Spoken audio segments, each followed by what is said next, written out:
Hello అండి, ఈరోజు రత్న కిచెన్స్లో మెత్తల్లో చింతచిగురు కూర వండుదామండి.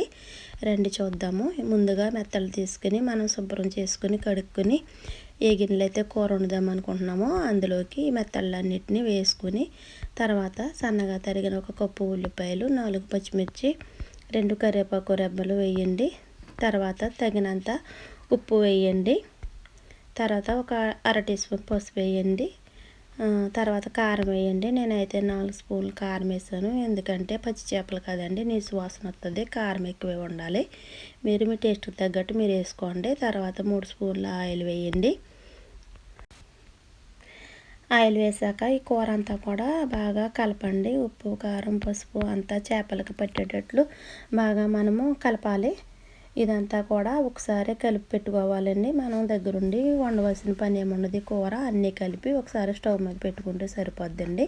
పాతకాలం పద్ధతి నాటి కూర అండి ఇది. అమ్మమ్మ వాళ్ళు అప్పుడు వండుకునేవారు చూడండి, అలాగనమాట. ఇలా వండుకుంటేనే చిన్న చిన్న చేపలు టేస్ట్గా ఉంటాయండి.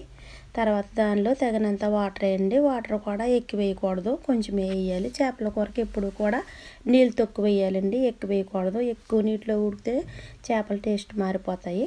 ఇప్పుడు స్టవ్ వెలిగించి స్టవ్ మీద అండి ఇది పెట్టుకుని కూర ఒక 5 నిమిషాల పాటు ఉడకనివ్వాలి. 5 నిమిషాల తర్వాత చూడండి కూర చక్కగా కుక్ అవుతుంది.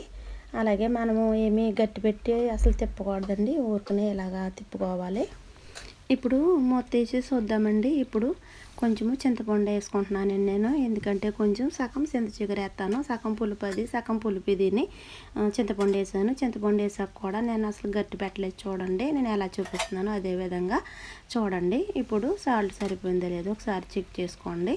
ఇప్పుడు ముందుగా సిద్ధం చేసి పెట్టుకున్న చింతచిగురుని వేస్తున్నానండి. చింతచిగురు వేసాక అలాగే ఒకసారి ఇలాగా తిప్పుకుని పెట్టుకోవాలండి. ఒక 2 నిమిషాలు కుక్ అవుతే సరిపోతుంది. కూర అంతా మాత్రం బాగా ఎగరమెట్టాలండి, పులుసు ఉండకూడదు. మెత్తల కూర అప్పుడే బాగుంటుంది.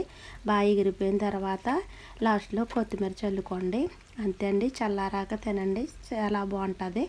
మీకు కనుక ఈ రెసిపీ నచ్చినట్లయితే లైక్ చేయండి, షేర్ చేయండి, సబ్స్క్రైబ్ చేయండి ప్లీజ్ అండి. లైక్ చేయండి.